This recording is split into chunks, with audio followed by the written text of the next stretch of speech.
Well, to talk about how the campaign is looking right now in Ontario, we're joined by Robert Benzie, Queen's Park Bureau Chief for the Toronto Star, and Sabrina Nanji, founder and writer of the Queen's Park Observer. Nice to see both of you. Hey Hey, Michael. guys. Hey, Sabrina. Listen, Rob, I'm going to get you to start us out here because I know the Toronto Star has this election feature, the Signal, and it aggregates the polls like Eric Grenier does for the Red or Philippe Fournier does for 338 Canada. But when you look at Ontario right now, what does that picture look like? Do the Liberals still have an advantage? Yes, they do, Michael, and they have held that advantage throughout the writ period. The Signal, it crunches all of the data from all of the publicly available polls into into a supercomputer at Vox Pop Labs developed, and does thousands of simulations every day. And so it's pretty accurate. It was the most accurate aggregator in the 2021 election, and I don't see any reason why it won't be the most accurate in this election. And it has shown consistently the Liberals with between an 8 and 10 point lead in Ontario, and that is kind of what we've been hearing from Premier Doug Ford's campaign team. And we the three of us talked a lot during the provincial election about Ford's political machine and his polling and so on. We've seen some of their polling in this election, and they're showing that it's a big lead for the Liberals in Ontario.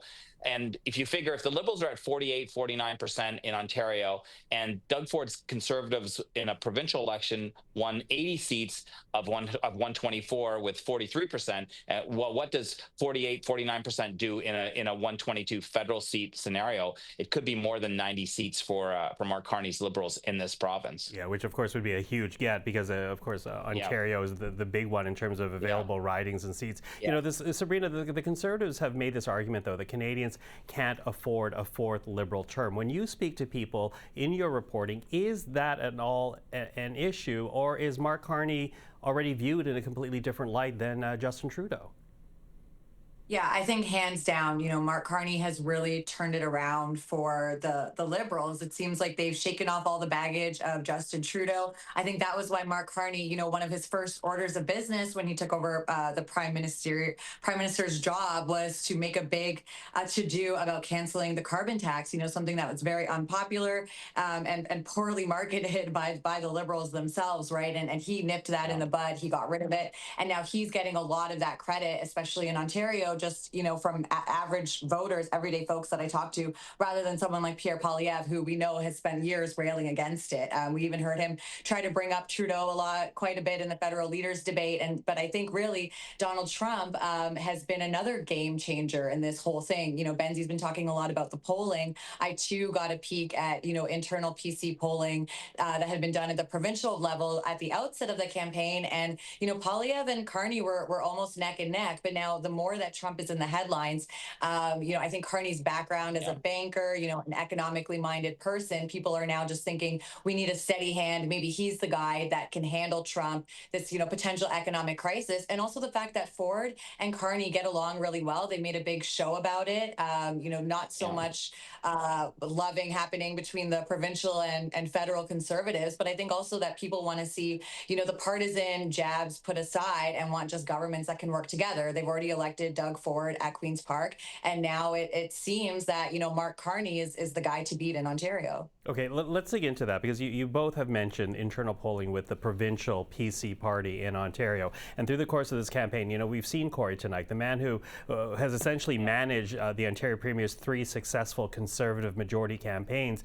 He's essentially been throwing the Poilievre campaign team under the bus. What's behind this? How is this affecting the Conservative vote in Ontario, Rob? Well, I mean, I think what Mr. Tanaik has been doing is asking the question, why aren't the federal Conservatives following the provincial Conservative playbook, which was, as Sabrina just mentioned, to make the election all about Donald Trump. Doug Ford talked about Donald Trump every day on the campaign trail.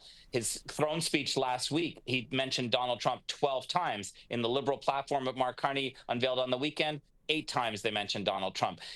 For whatever reason, Pierre Poilievre was slow to embrace the threat of the Trump tariffs as a ballot question.